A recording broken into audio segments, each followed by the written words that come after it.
گولان کی پہاڑیوں کی کوئی خاص اسٹریٹجک اہمیت ہے جو اسرائیل اس قدر جارحیت پر اتر آیا؟ دیکھیے وہاں سے ان کو ارلی وارننگ مل جاتی ہے اس علاقے سے، اور اگر وہاں سے کوئی ان کو خطرہ ہو، کسی قسم کا کوئی پیش قدمی ہو رہی ہو کسی قسم کی، تو یہ وہاں سے جو مین لینڈ اسرائیل ہے اس کو ریئیکشن ٹائم مل جاتا ہے، جس کی وجہ سے وہ اپنی حکمت عملی طے کر سکتے ہیں۔ دوسری چیز یہ ہے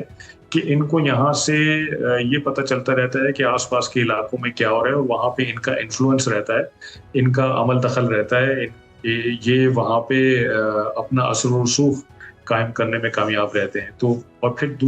تیسری چیز یہ ہے کہ یہ ظاہری بات ہے کہ جو ایک گریٹر اسرائیل کی طرف موو ہے، یہ اس میں بھی اہم پیش قدمی ہے۔ شام پر اسرائیلی حملے پر سعودی مملکت نے امریکہ سے ناراضی کا اظہار کیا ہے اور زور دیا ہے کہ جنوبی شام میں سیرین افواج کو تعیناتی سے نہ روکا جائے۔ کیا آپ سمجھتے ہیں کہ سعودی خواہش کا احترام کیا جائے گا؟ میرا خیال ہے کہ کیا جائے گا، کیونکہ شام میں جو امریکہ نے سینکشنز ہٹائی ہیں اور وہاں کی حکومت کو تسلیم کیا ہے، اس میں بیسیکلی سعودی عرب کا بہت بڑا کردار ہے۔ انہوں نے امریکن پریزیڈنٹ کو کنونس کیا تھا کہ شام پہ سے پابندیاں ہٹائی جائیں اور جو حکومت وہاں پہ نہیں آئی ہے اس کو لیجیٹیمیسی دی جائے اور اس کو سپورٹ کیا جائے، تاکہ جو خطہ ہے اس کے اندر امن قائم ہو۔ اب اگر اسرائیل نے یہ کام کیا ہے تو سعودی عرب کو پتہ ہے کہ امریکہ اسرائیل کو روک سکتا ہے اور اس کو یہ باور کرا سکتا ہے کہ وہ خطے کو دوبارہ ایک خراب صورتحال کی طرف لے کے جا رہا ہے۔ تو میرا خیال ہے کہ سعودی عرب کا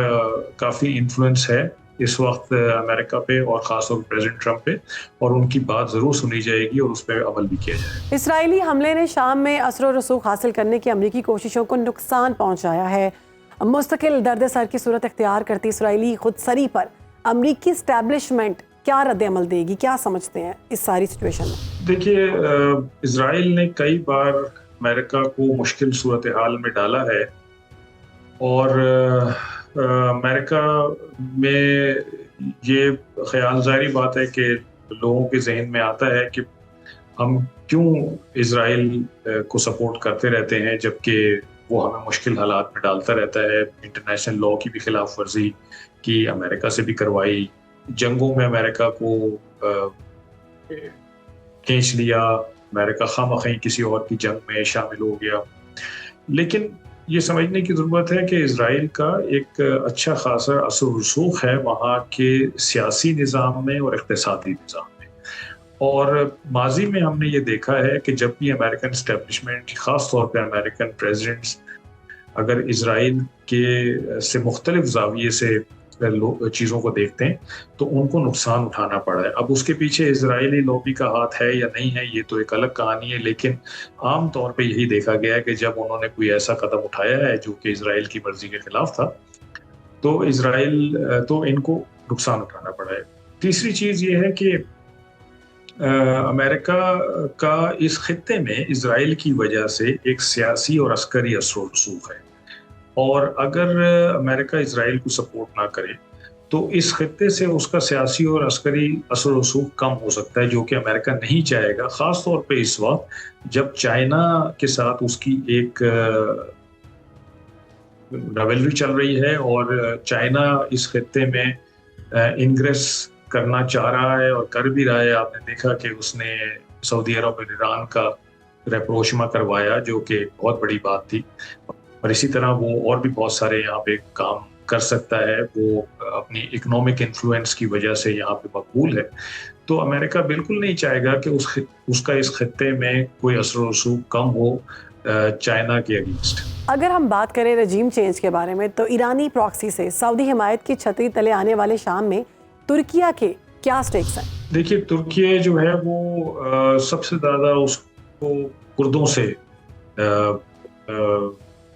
انٹرسٹ ہے وہاں پہ سیریا کے علاقے میں، کیونکہ وہاں سے جو کرد تنظیم ہے وہ ترکی کے خلاف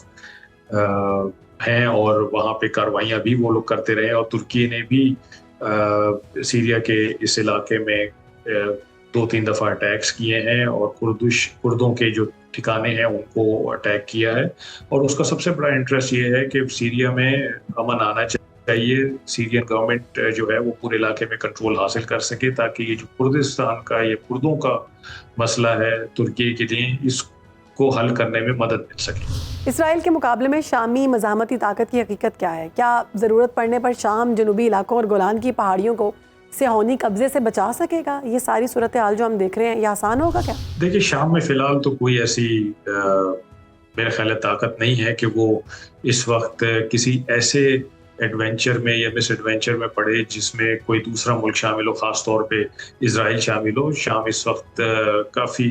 نحیف حالت میں ہے اور اس کو عالمی برادری کی مدد درکار ہے تاکہ وہ اپنی اکانومی بہتر کر سکے، اپنی فوج کھڑی کر سکے، اس کی ٹریننگ کر سکے اور اب دوبارہ اپنے آپ کو ایک آزاد ریاست کی طرح چلا سکے۔ تو اس وقت تو شام کی میں نہیں سمجھتا کہ ایسی حالت ہے جس میں وہ کوئی اس قسم کا کام کر سکے۔ وہ صرف دنیا سے اپیل کر رہے ہیں اس وقت کہ یہ جو اسرائیل کی جارحیت ہے اس کو رکوایا جائے اور جو شورش شام میں ہو رہی ہے اس کو ختم کرنے میں شامی حکومت کی مدد کی جائے۔ ٹھیک ہے، بہت شکریہ۔ ایڈمرل فیصل شاہ ہمارے ساتھ موجود تھے اور یہ ساری صورتحال وہ بتا رہے تھے۔ امریکہ نے اپنے اسپیس اسٹیشنز نے دنیا بھر میں میزائل حملوں کی نگرانی کا نظام قائم کیا ہے، جس کی مدد سے یوکرین اور اسرائیل کو حریف ملکوں کے حملوں سے پیشگی آگاہ بھی کیا جا رہا ہے۔ کیا آپ سمجھتے ہیں کہ جنگ فضا سے اب خلا میں منتقل ہو رہی؟ جی بالکل ہو رہی ہیں، اور اس لیے کہ یہ ایک تھرڈ ڈائمنشن یا فورتھ ڈائمنشن کہہ لیں، آج کل تو ایرو اسپیس یہ فورس بنتی جا رہی ہے۔ پہلے ہوتا تھا یہ ایئر فورس ہوتی تھی، جبکہ آپ کا میڈیم سٹینڈرڈ تھا۔ آپ ورلڈ وار سے لے کر بعد میں آنے والے جنگوں میں ہم نے دیکھا ایک ڈاگ فائٹ کا کانسیپٹ تھا، جس کے اندر 2 جہاز یا 4 جہاز ایک دوسرے کو فزیکلی سامنے دیکھتے تھے اور موسٹ آف دا ٹائم دن کے ٹائم دیکھتے تھے اور ایک دوسرے سے لڑائی کرتے تھے، اور جو بہتر پوزیشن میں ہوتا تھا یا گن کا نشانہ بنانے میں کامیاب ہو جاتا تھا وہ جیت جاتا تھا، دشمن کو نشانہ بنا دیتا تھا۔ اب یہ جو حالیہ جنگیں ہیں، اور خاص طور پہ آپ نے پاکستان ہندوستان کی جو ایسکلیشن دیکھی ہے، اس کے اندر یہ پاک فضائیہ نے خاص طور پر یہ ڈائمنشن بہت زیادہ استعمال کیا، جس کو ہم کہیں گے سائبر کمانڈ، وہ بھی ایک فورتھ ڈائمنشن ہے، اور ایرو اسپیس جس کو میں نے کہا 2 ڈائمنشن آپ اپلائی کر کے اب دشمن کو بہت سارے ڈفرینٹ اینگل سے سرپرائز دیتے ہیں، جس کا مطلب یہ ہوا کہ آنے والی جنگوں میں یہ صرف سامنے آنے والے جہاز نہیں ہوں گے، زمین سے آنے والے صرف میزائل نہیں ہوں گے، بلکہ space technology, satellite technology, cyber command, electronics, radars, jammers, یہ ساری ڈائمنشن ایسی ہیں جو بالکل آنے والے جنگوں کا نقشہ بدل دیں گی۔ اور آج اگر آپ نوٹ کریں تو پریزیڈنٹ ٹرمپ نے ایک بات کہی ہے جس میں انہوں نے کہا کہ اس جنگ کے اندر ہندوستان پاکستان کے اندر 5 جہاز مارے گئے۔